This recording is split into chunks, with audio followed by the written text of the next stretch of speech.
asked, if you could send yourself a letter from 10 years ago, what advice would you give yourself?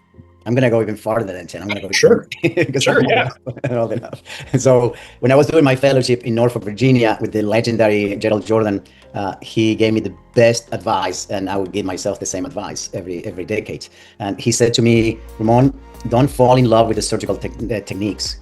Fall in love with the entities, the medical diseases, because the surgical techniques will change, whereas the pathology will not. And how true he was, because who would have thought that I would be in front of an audience, the GURS, AUA audience, talking about urethral dilation when it was considered a sin? Most people would say, no, reconstructive urologists 20 years ago talking about urethral dilation. We tried to ban the urethral dilation from guidelines and from everywhere, right? And nonetheless, I was talking about balloon urethral dilations with medicated balloons, right? So that would be my advice. Disease process doesn't change, but surgical technology, of course, yes. But what do you wish you knew in hindsight, looking back? I wish I had known that burnout was a real thing and not just a concept. Yeah. I did suffer burnout, and that was one of the reasons why I transitioned from a very competitive hybrid practice, academic and private, where I was a full-time. And oh yes, burnout was there as a concept. Yeah, it's not going to happen to me, but boom, it hit me. It hit me right there. So that's another advice: work and life balance, not just for myself 10 years ago, but for you guys. But I know you millennials are better than us, next generation and boomers in that regard. So congrats for teaching us that aspect of life. So yeah, don't burn out. Great. Noted. I want to know, since I have you both here, what do you think about all these answers, and how do you envision reconstructive urology?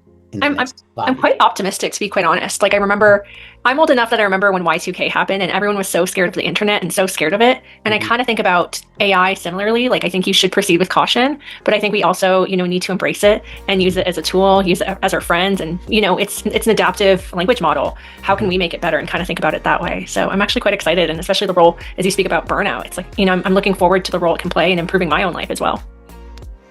And you, Alex?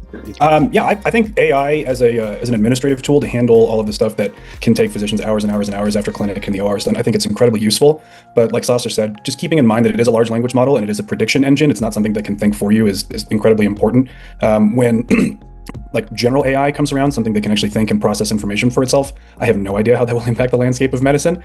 And I'm cautiously optimistic, but emphasis on the caution part of things, because I worry that as complex critical thinking tasks get outsourced to AI, the ability to think critically for ourselves and solve problems on the fly in an operating room might be eroded away.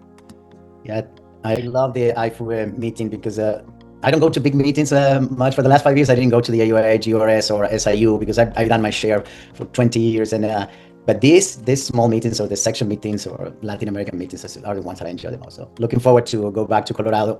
And what makes IFRU and that smaller community, stand out? Well, we as humans, we like to be validated and seen, right? So Dr. Flynn always had me in his heart, and he is a compassionate human being, and he knew me before, through, and after my burnout, and so he keeps bringing me into this nice community of reconstructive urologists, and he expanded even more the spectrum into endourology and functional urology. So I get to know a lot of people by going to these meetings. So this is going to be my third time. So.